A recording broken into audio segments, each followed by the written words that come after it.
Bonsoir à tous, j'espère que vous avez tous vos flacons et vos potions parce que ce soir on raid.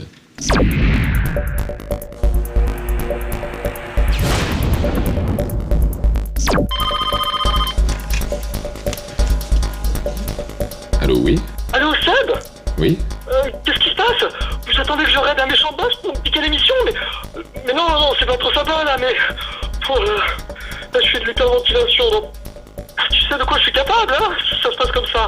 Je peux aller jusqu'à sortir dehors, voir des gens, quoi. Arrêtez les jeux vidéo, non, me faites pas ça, quoi. C'est vraiment pas cool, s'il vous plaît. Oui, comme je disais, ce soir, on raid.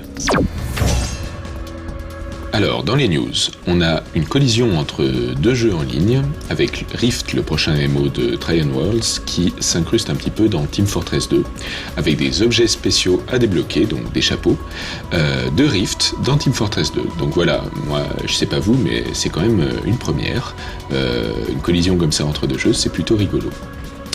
Et puis sinon du côté de World of Warcraft, on a quand même la guilde Paragon, une guilde européenne donc de Finlande, qui a terminé le tier 11 du raiding de Cataclysme, donc de la nouvelle expansion de Blizzard. Donc Paragon a tombé non seulement Lady Sinestra, le boss optionnel héroïque de l'extension, là, enfin en tout cas de ce premier tiers, mais aussi Alakir en 25 héros, donc ce qui n'était pas une chose très très facile de toute façon dans les deux cas. Donc c'est des joueurs très très bien organisés, donc qui ont bien décrit après coup leur kill avec leur strat et leur vidéo. Il y avait pas mal de bugs qu'ils ont dû contourner pour tomber sur tous Lady Sinestra, donc apparemment l'affrontement n'était pas tout à fait terminé quand ils y sont arrivés, et ils se sont battus à peu près pendant une semaine pour arriver à la tombée, sachant qu'il y avait Blizzard de l'autre côté, les développeurs, qui terminaient un petit peu l'affrontement, en tout cas qui corrigeaient beaucoup de choses qui n'étaient pas tout à fait terminées. Donc un grand bravo à eux pour avoir tombé ces boss. Et pour finir, on va voir le MMO de la semaine, donc c'est quelque chose que vous verrez très bientôt en reportage sur nos lives, parce qu'on a une interview du producteur du jeu. Ça s'appelle End of Nations et c'est développé par Petroglyph et publié par Trion Worlds. Vous connaissez peut-être le studio Petroglyph pour ses RTS, comme ses épisodes de Panzer General ou encore Star Wars Empire at War.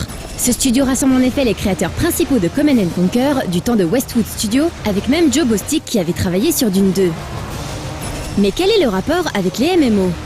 Eh bien, c'est leur dernier projet, End of Nations, aujourd'hui en développement et qui se veut le premier MMORTS du marché.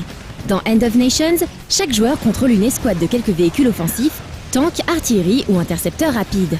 Il faut bien réaliser que ici, le personnage du joueur, c'est son escouade. L'équivalent de se soigner dans un MMO consistera dans End of Nations à réparer ses véhicules et récupérer les tanks perdus. Il faut voir aussi qu'il y a des parallèles évidents entre les escouades et des classes des MMO. L'artillerie par exemple ressemble beaucoup à un sorcier, puissante à distance mais faible au corps à corps. Mais la grosse différence est qu'il n'y a pas de classe de soins dans End of Nations. Pour vaincre l'ennemi, le joueur doit coordonner son attaque avec les autres joueurs. Il peut aussi utiliser ses capacités de commandeur. En pratique, il peut par exemple augmenter la précision des unités ciblées pendant un court moment, ou encore appeler un raid aérien. End of Nations est un pari audacieux qui peut se révéler très intéressant selon nous. Nous aurons l'occasion de revenir très bientôt sur ce jeu sur nos lives.